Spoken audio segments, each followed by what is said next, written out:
good to have us back in the studio. It's that time of the week again, and today I'm joined back with Leah with another episode of Conspire. Fantastic, I'm excited. How are you doing today? I'm doing so well. I'm so excited to get into this topic. I've been so into this topic ever since I was young. I feel like there's always something new that always pops up with it. Yeah, no, this is a very interesting topic we've got for you today. It's going to be regarding the Mandela Effect, which is a very interesting theory that we'll get into. As always, today we're looking good for the cameras again. We're streaming, we're recording. Yeah, we're on show. So you can find this on mixcloud.com, or if not, if you're happy listening to it, then we'll be giving you some good bants as well. Connor did his hair today, so make sure to stream in. Yeah, don't want to miss it.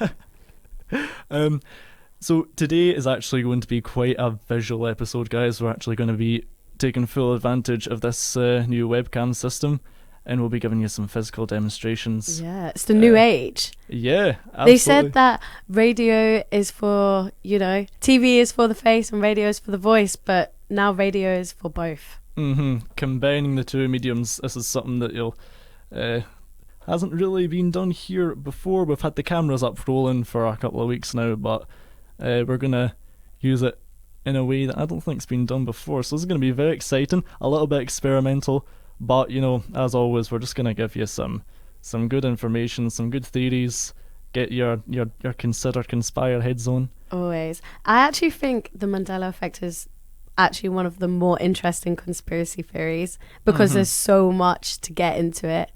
Yeah, definitely. And it's something that I'm sure will be relevant and will apply to a lot of you as well. So we'll have a wee music break, and then when we get back, we'll get right into it. What do you think? Yeah, I agree. All right, let's hear some Freak Out. We're gonna talk about the Mandela Effect now. So as theory goes, it's basically this just this theory that we've slipped into a parallel reality and our memory has deceived us, and we are basically believing completely fabricated memories as we've been told, or so we think. But it's just this wonderful mystery that how come we all agree that this has changed, the memory has been changed. And it's very interesting because it's one thing for to just have a simple lapse of memory or something, but when everyone does it at the same time, that's when something's up. It's kind of creepy. But so basically how this got its name, Mandela, was that so many people thought that Nelson Mandela died before 2013. So for some reason a lot of people just thought he died in the 90s or the 80s or whatever, and it actually came from this one girl. Trying to remember her name. I can't remember her name right now, but basically this one girl thought Nelson Mandela, he died all the way in the 90s. Yeah, I remember him dying in the 80s. Did certainly. You? Yeah. Well, I don't remember. Well, were you there? I don't remember. Were you in the 80s? No, but I was under the impression that he died at some point in the 80s. Yeah. Because he was in prison. I thought that he'd died in prison. Yeah, I think it's just this idea that when we were younger and when we were taught about history about Nelson Mandela, we've seen him as such an older figure. So I think it's probably people from our generation that thought he died then. Yeah, possibly. More so than in 2013. Because when he died in 2013, I don't remember a big thing happening, being oh, Nelson Mandela's just died. No. Which you think would be because he was such a big activist and stuff. But that's the thing with the Mandela Effect. A lot of the time it's targets really subtle differences, and that's what gets to you.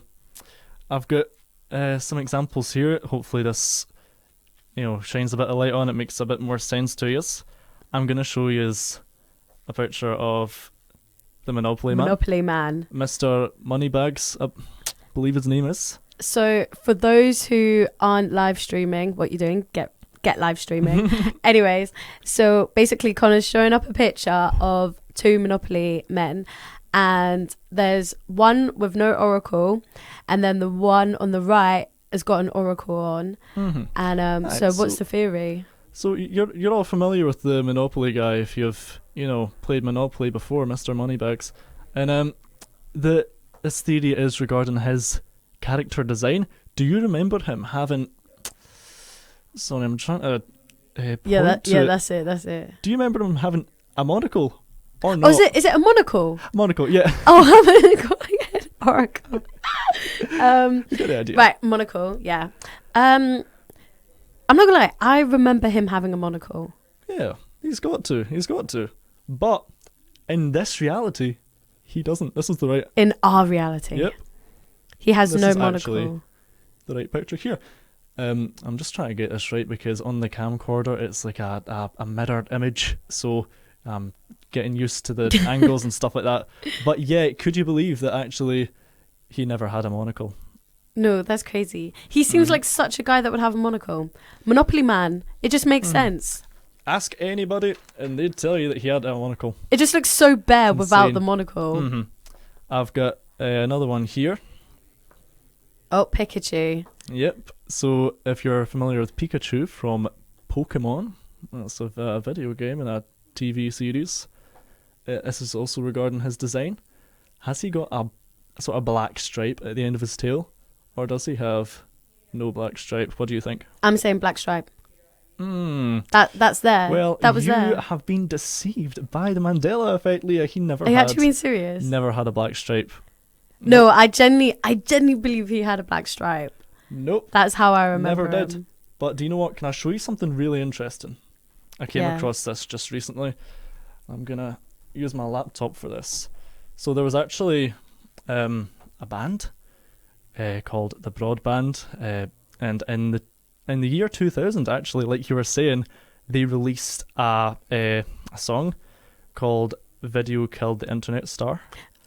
And oh my gosh! in the music video, basically they make references to loads of like pop media, pop culture. Yeah. And in the video, would you believe this is a screenshot taken directly from it? That's Pikachu, right? Yeah. What's he got in his tail? He's got that black He's stripe. got the black tail. No, I swear that's true because I used to draw like a lot of like Pokemon when I was younger, and I swear I drew him with a black tail. Well, why would I do that? You would be mistaken. I'm sorry to say, but you've No, it was all a lie. Exactly. Let's see what else I've got here for you. We've got a lot to go through. So if that hasn't blown your mind, let me tell you, this is only the tip of the iceberg. We're only getting started. We're only getting started.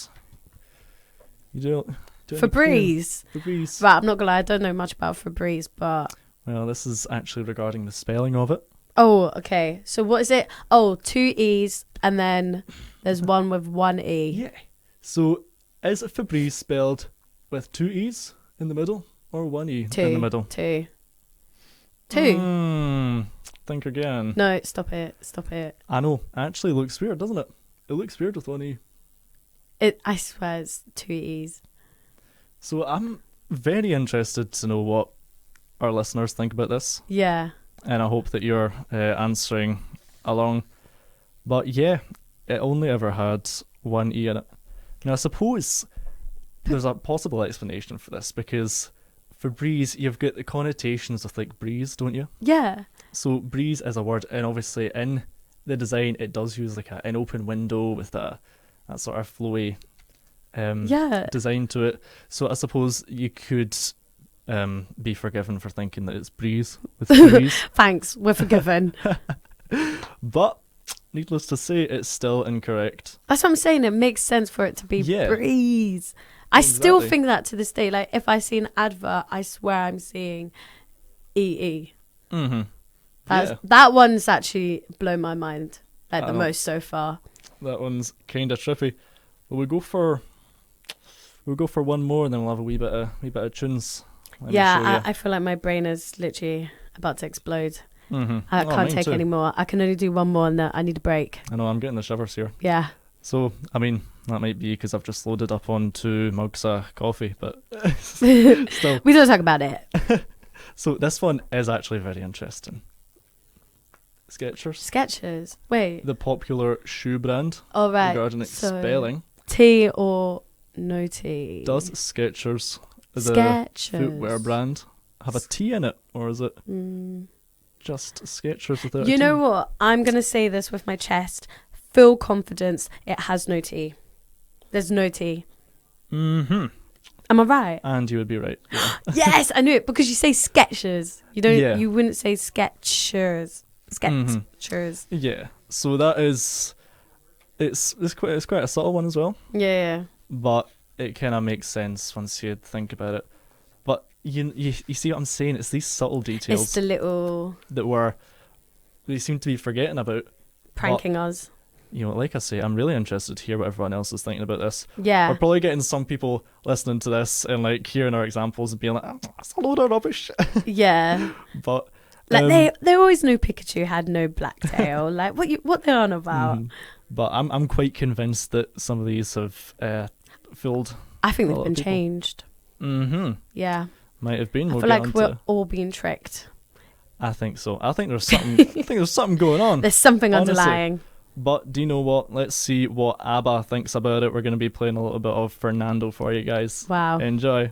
Before the break there, we've went through a couple of really interesting Mandela Effect examples in situations that hopefully you've been fooled by for the purposes of this, because it's quite interesting to see, you know, how different people react to it. There's some people who'll see these examples and, you know, who'll think that that's been the right thing all along, and then there's some people who, you know, like us in the studio, we've been fooled by a few, and you know, it can be quite shocking. Yeah, to be honest, I hope other people were fooled, because I will probably looked really silly if I'm the only person that was like, yes, it was this one, it was this one.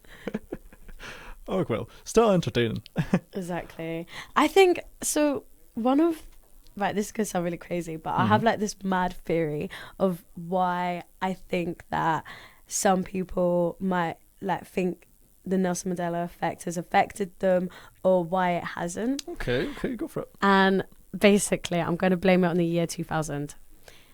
So during the year 2000, which was actually the year I was born, nice. I have some knowledge about this. Nah, not really. First-hand experience. Yeah, literally. I was there for like 1 month. But like basically everyone was freaking out that the world was going to end, apparently. And alongside this fear was also the fear of the Y2K millennium bug, which basically was referring to this potential like computer virus that was going to happen. And it basically related to like the formatting and storage of calendar dates and just like a bunch of like really important information. And there was two I don't know what you would call them, but like technology kind of people that actually predicted that this was going to happen, like before the year 2000. They were like, the world is just going to reset and we're all just going to like become like a new world kind of thing.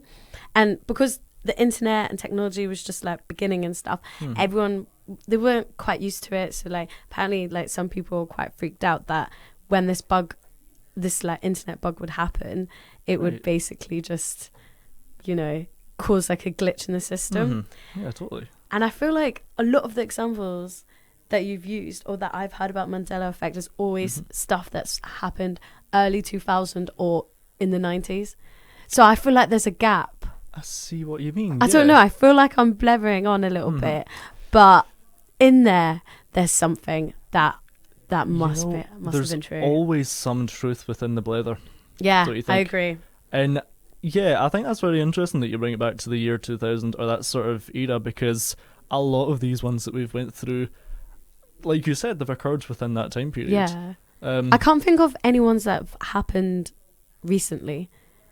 Not really. Like in the last, I want to say last 5 years, from like 2020 or like 2019 to 2024. I can't think of any. Even still, I didn't come across any in my research. Yeah, there's been none. Not. It's all of them have been literally right before year 2000 or like a little bit after. And was it this technological glitch?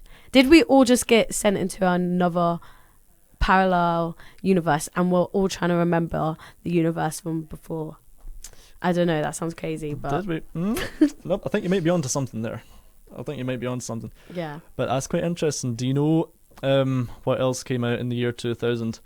Britney Spears released Oops, I Did It Again. Yeah. Which, cracking song, by the way, but there's actually a very interesting Mandela effect that comes from this. Is there? Yeah, did you watch the music video for it? Yeah. Yeah, of course, everyone's seen it. It's Britney. Everyone has, yeah. That's like it's a national icon. Yeah. Yeah, so you're familiar with her like red jumpsuit costume that she's wearing in it. Yeah. Oops, I did it. Like, Yeah. you can almost imagine the dance, right? Do you remember her having like a headset, like a microphone? Yeah. Mm-hmm. Yeah, she had a headset. Yeah, because don't tell me. the thing is, her costume is so like simple. It's just that jumpsuit and her headset that she had in the video. Yeah. Guess what? Oh, gosh. gosh. You're never gonna believe this. Wow. She never had it. That's crazy. She never had it in the music video. And you can look at any performances that she has done, she's never done it. But there's actually some residual evidence for this. Okay. That's what we call it in the Mandela Effect community, by the way. Yeah. It's a community. Yeah. And we're part of it. And hopefully you'll be part of it as well after this. But yeah, residual evidence is evidence that that what we think it is actually true. Yeah. So like when I was showing you pictures of like Skechers, the spelling, then people would be saying that residual evidence would be that if it, seen an artifact that spelled Skechers with a T. Yeah. So we've got the same sort of thing with Britney Spears in the year 2000. Oh my gosh. Which I might add, there was actually a action figure for Britney Spears that came out, and as you can see, it's officially licensed. Comes with the microphone, headset, accessory. Oh my days. How and that's did literally that how I happen? remember it as well. Yeah, this is an official piece of merchandise that I'm showing on my laptop now. And it came with official that accessory. documents. I know, this is really crazy, because you'd think that for something like that they would have at least consulted the actual music video for it. Yeah. Which either they haven't or they have. They have. And it's just disappeared. Oh my gosh. To be fair, I do remember like Britney Spears when I was younger just being like that pop icon that did have the headset, because the headsets was a big thing back then, wasn't it? Like I swear everyone would have them. So it's like it's not that crazy for us to actually think if she was wearing a headset, but still, like, these are questions we've got to ask ourselves, guys. Yeah, there's the important questions in life. Definitely something there. Do you know what? I can hear her coming right now with Oops, I Did It Again. Can you? Yep. I think I can hear it as well. Yep. So if you want to stand by with some more examples, as you know, we're talking about the Mandela Effect here on Sunny Govan Radio, and it's been quite interesting so far, hasn't it? Yeah, definitely. Well, for me anyways, I've been learning a lot, honestly. But I've actually got quite a few. I've got some movie ones. Oh, right, okay. That some like big movie typical quotes that might not have been what we thought they were. Okay. So apparently in Jaws the movie, many people remember it as we are gonna need a bigger boat. But it was actually, you're going to need a bigger boat. Yeah. It's like slight differences, but people always quote these wrong. Like, these are the ones that people always quote wrong. Exactly. These are like big pop culture references as well. Yeah. Like, you're going to need a bigger boat. I don't sound right. It's we're going to need a bigger boat. Yeah. That's literally how I remember it. I remember it as we're going to need a bigger boat. And there's also Forrest Gump. This one is so typical. Like, most people always get this quote wrong, and it's people always think it is life is like a box of chocolates, and it was actually life was like a box of chocolates. So it's so different. It's like, but I swear everyone remember it as life is like. Yeah, even that difference of like is to was, it kind of it's so different. Changes the meaning of it. It changes the whole thing. I swear I've seen so many like Instagram captions and bios, and they've always done it. Life is like a box of chocolates. That's interesting. Yeah, that one really blew my mind. Out of all of them, I was like, whoa. Oh, and this one isn't a movie, but this one I just thought was quite funny. Okay. Because as a kid, this is literally how I pictured this man. So it's King Henry VIII, and in a portrait, everyone always remembers him as eating a turkey leg. Yeah, I don't know why, do as well. but we all just associate King Henry VIII with a turkey leg. Yeah. But apparently there's been no pictures or anything Seriously. with him. I think I'm going to blame Horrible Histories, because I don't know if this is true, but I reckon Horrible Histories probably had like a video or something of like them, of King Henry VIII eating a turkey. Yeah. It's got to be... It's something silly like that. Yeah, because that's such a... really just a random thing to just add in your own memory. No, but it's the fact that so many of us just... Yeah. associate King Henry VIII with a turkey leg. Such a random addition to the photo. Yeah. Because, like, it's not even like other monarchs are pictured eating something in their portraits. It's not normal. Exactly. So why did we all think that? That is so It makes no strange. sense. I'm interested to hear what you all think as well about it. Yeah, those of you actually, listening. let us know. King Henry VIII, turkey leg, yes or no? Mm-hmm. That's interesting. I've got a few other ones here for you. Were printed out. So, are you familiar with Beats by Dre? Yeah, I've literally got his headphones. Headphone brands. There we go. Wait, So let's see what's the difference. it's either Beats by Oh, okay. Dre or Beats by Dr. Dre. Dr. Dre. Dr. Dre? Right. What do you think? I'm going to say it's Dre, because I think Dr. Dre is just what he does for his music. Whereas I feel like for a brand, it would be shortened to Dre. Okay. And you said you owned a pair of these headphones, is that right? I literally have them with me today. I literally have my headphones. Well, that is very interesting because it's always been Beats by Dr. Dre. Are you being serious? Okay, well, that's Yes. embarrassing. I obviously just don't pay attention to anything. That is so crazy though. Something that you're like looking at every single day. Yeah. I know him as Dr. Dre as well. From like music that I've literally got on my playlist and stuff. But I just thought, I don't know, that's a bit of a mouthful, isn't it? Beats by Dr. Dre. Yeah, I think this one here, Beats by Dre, it looks a lot better. It actually looks nicer as A well. lot more concise with the design. That's a bit drawn out. I feel like something's definitely happened there. Yeah. There's been a rebrand or something. It's got to be, because that's mental. Now's the point in the show where I'd like to invite you to take a break and have a Kit Kat. Okay, thank you. Just give me a Kit Kat. So I'd like you to try and notice something about the design here. Okay. Where I'm looking. Yep. But this is what a lot of people remember it as.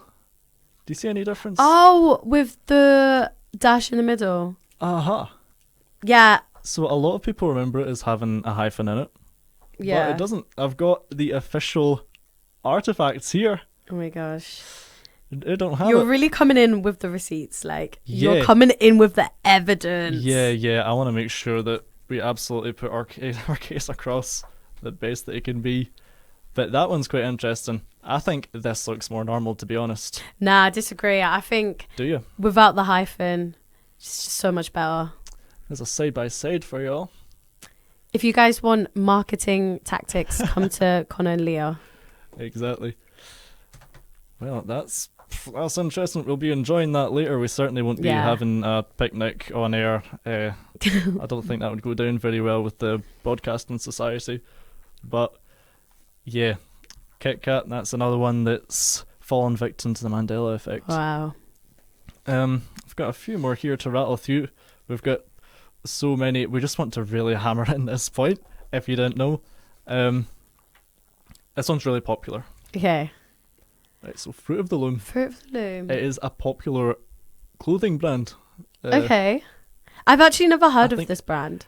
Yeah, I think they're bigger in the US, but I think they still have like a base over here. I own a few of their clothes, but this one is huge. It's regarding the design of it. It's whether you remember it having this cornucopia or whether you don't, basically. Or if it's just like free. I have to say, even though I don't know this brand and I've not seen it, I would say the one on the left with the, what's it called? Cornucopia. Cornucopia or whatever. I think that one looks better. Like the arrangement looks nicer. It looks better, yeah. But the Mandela Effect doesn't seem to think so. Apparently this is the real one. It has been all the time. And even me owning, some of their brands, some of their clothes, sorry, this don't even look right. It needs to have that cornucopia, that basket in it. I don't even know the brand, and I genuinely think the one on the left looks so much better. Oh, it certainly does. And there's some good residual for this as well, which I'll show you. Residual evidence. One's actually right here. There's a famous jazz artist called Frank West. Okay. He released an album in 1973, I do believe, called Fruit of the Loom, which is a parody of Fruit of the Loom. And oh my gosh, this is going to blow your mind. Why have I got goosebumps? Look at his album cover. Oh my gosh. Look at the album cover. No, that's freaking me out. Does that not resemble that's literally basically the same. It is. No, that's actually giving me goosebumps. Like, generally. I know. So the thing is, there are some people on the internet who actually got in contact with the artist who painted this. His name is Ellis Chappelle. Oh, and okay. he distinctly remembers it having that cornucopia design. Because obviously that's what he's modelled the entire flute out of. So how on earth could he have remembered that? I know. Why? Even if it was never there, why would he have put it, in the design for the artwork? Wait, so that was 1973. When did Fruit of the Loom, like, the brand come out? I'm gonna tell you that in a moment. But because see if that was, imagine if it was the year 2000. I would actually be shocked. Nah, I think they've been around for quite a while. Oh, okay. But there's some more residual evidence, if you can believe. Let me show you this. Seriously. So there are some people who claim to have original images from like the other reality that we are not in.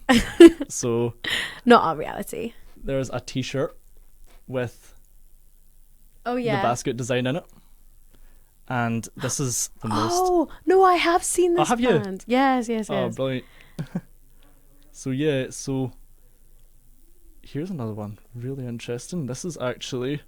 I had to really dig through the archives for this one. Yeah. Let me show you. No, you've been doing your research. Uh-huh. Not me coming up with Gross Scrump was, and you're here with the actual artifacts. Well, we need to show people what's going on. Yeah. This is actually a copyright patent that Fruit of the Loom had established previously. Yeah, you can see. So you can see it's not there, but in the actual notes for it, it mentions the cornucopia. Let's see, this is about, I'm trying to operate my laptop here, like upside down, backwards and forwards. You're doing well. Thank you. Cornucopia is featured in the actual copyright patent, Horn of Plenty, but it doesn't actually appear in the, in the logo. But that's crazy because if that's in writing, how did people see the logo? Like, how do people remember the logo? Honestly, I feel like it was never there. We've all just been gaslit into thinking that it wasn't there. Yeah, I think something's definitely going on there. I've got one more here, actually. We're actually running out of time quite fast, aren't we? Yeah. But we've got one here. This is... Michael Jackson. You can see this is where my black ink started to give out on my printer. I was about to say, I don't remember that. So yeah, this is like a very distorted image of Michael Jackson's Thriller album cover. And a lot of people were kind of shocked to see that he was actually wearing a hoodie. Do you see that? What? He was actually wearing a hoodie in the album cover, which looks kind of out of place, don't you think? Yeah. Some people also remember him having a small gold chain in the album cover. Yeah. I don't associate Michael Jackson with someone who would wear a hoodie. No, I just see him in a suit and a glove all the time. Like, Yeah. that's what I picture in my head. So that is quite interesting there. We've got a Michael Jackson track coming up as well for you to have a wee jam. This might be the final jam of today's show, unfortunately, but we'll put it on and we'll come back and we'll, you know, have another wee chatter and we'll see you out, because today has just gone so fast. Yeah, it's flown by. To be fair, we did start a wee bit late as well with all the shout outs and kind of, you know, we're just really excited. Yeah. But I feel like that was a good So, one to finish off. do you know what? We've had MJ, we've had Britney. I think that's ticked off our criteria, hasn't it? Yeah, we've done all the bases. But basically, yeah, we've covered a lot. We've covered so many different examples of the Mandela Effect. Yeah, some of them have been really quite striking as well. Some even that I didn't even know. Like, you have shown me what's what. But basically, what we want to end off our Mandela series is basically explaining why this may be, like, why as a collective we might all be thinking the same thing. Yeah, it's all well and good showing you the examples, but we need to understand why this is happening, because there's clearly something going on. Something is going on. So there's this term called confabulation, which I feel like is such a funny word. Like, that's a good word. Confabulation. Confabulation. Can you spell that? Confab, mate. Well, I've got it written here, so I probably could, but for my brain, no way. But basically what this is it's your brain filling in gaps that are missing in your memory to make more sense of them. Right. So see with the fruit of the looms, I feel like the image kind of looked like there was something missing in the right corner. I think so, with the cornea thing. The cornucopia. Yeah. And basically this is just your brain's way of creating more details in order to jog your memory. Yeah. And so you can actually remember, like, what's actually in front of you. Yeah, Connor's got the fruit of the loom thing up on the live stream. So yeah, there's that explanation. There's also the explanation which is quite similar to confabulation, and it's called priming. And this is the belief that memories are vulnerable bits of information stored in the brain, but they can be changed over time. So as humans, we think that our memories are accurate, but it's kind of like when you look at a picture or like a video and you like remember that time, but you won't remember it as good as you were when you were in that actual... Yeah, I know what you mean. Like when you were actually living it. So that's also like another belief that our brain is just kind of like trying to make us remember stuff, but we're not actually remembering the memory, we're remembering that memory, but it's just been slightly like that's been like stored in your brain. I hope that makes sense. Yeah, it definitely does. And also the last one is obviously fake news. Lots of misinformation out there in the world, and we can find our archives and stuff like that, but how do we know if that's not been fabricated as well? Exactly. So what can we trust? Probably just our gut. Yeah, looks like it. I think the idea that our brains are injecting information where it shouldn't be, I think that's very credible. The priming one. Yeah, because it reminds me of something called the Troxler effect, which is basically when you look at one thing that's like uninteresting, just kind of one stimulus the whole time, then eventually your brain will start to tune out kind of what's around it. And a good example of this is actually if you look in the mirror. A lot of people say if you look in the mirror, like when it's dark and you just kind of stare at your face, then soon, like, you know, you'll start to like distort, you'll start like almost hallucinating because your brain doesn't have that stimulus, and it's just filling in the gaps. So I think there's a little bit of that at play going on with the Mandela Effect, because it's all sort of things that we're adding in. You know, there's not much that we're looking at being taken out. For example, the Pikachu tail, we're like adding in that black stripe, filling in the end. gaps to make sense. And like you were saying with the fruit of the loom, it kind of looks, the logo looks a bit bare. Until you add the cornucopia in, which I think there's been a bit of that at play. Yeah, definitely, I agree. So do you know what? Time has in fact ran out. So it's been a pleasure, guys. As always, it's been me and Leah giving you Consider Conspire, and we will see you again next week. See you later. Thanks very much.